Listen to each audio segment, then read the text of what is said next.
Віцебскія следчыя чакаюць ад экспертаў адказаў на пытанні, хто быў за рулем аўтамабіля, які трапіў у аварыю ў гарадоцкім раёне і ў якім тэхнічным стане знаходзілася машына. Нагадаем, дарожна-транспартнае здарэнне, у выніку якога загінулі адразу 5 чалавек, адбылося позна ўвечары 5 лістапада. Вольва ўрэзалася ў дрэва, ад удара аўто разарвала папалам. Ёсць версія, што кузаў быў звараны з дзвюх частак і разышоўся па шву. Аднак следчыя гэта пакуль не пацвярджаюць. Кампанія з 6 чалавек па папярэдняй інфармацыі ехала на дыскатэку ў Езярышча. На дарозе яны абагналі машыну хуткай дапамогі. І толькі дзякуючы гэтаму збегу абставін адной з пасажырак, 21гадовай дзяўчыне, пашчасціла выжыць. Урачы хуткай аказалі ёй першую дапамогу і даставілі ў гарадоцкую бальніцу. Зараз за жыццё пацыенткі змагаюцца ўжо віцебскія ўрачы. Яе стан ацэньваецца як стабільна цяжкі.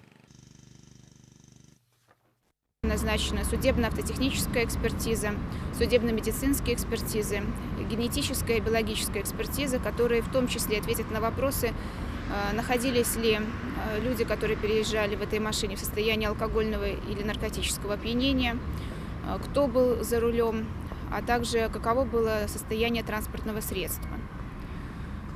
Следователи по-прежнему обращаются к гражданам, которым что-либо известно о данном дорожно-транспортном происшествии или которые, возможно, владеют видеозаписью, обратиться в управление Следственного комитета.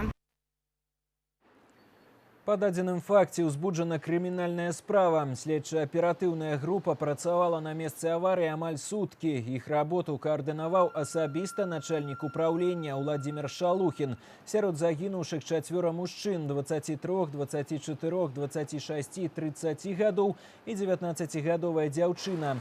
У гарадоцкім раёне з-за надзвычайнага здарэння 7 лістапада былі адменены ўсе святочныя мерапрыемствы.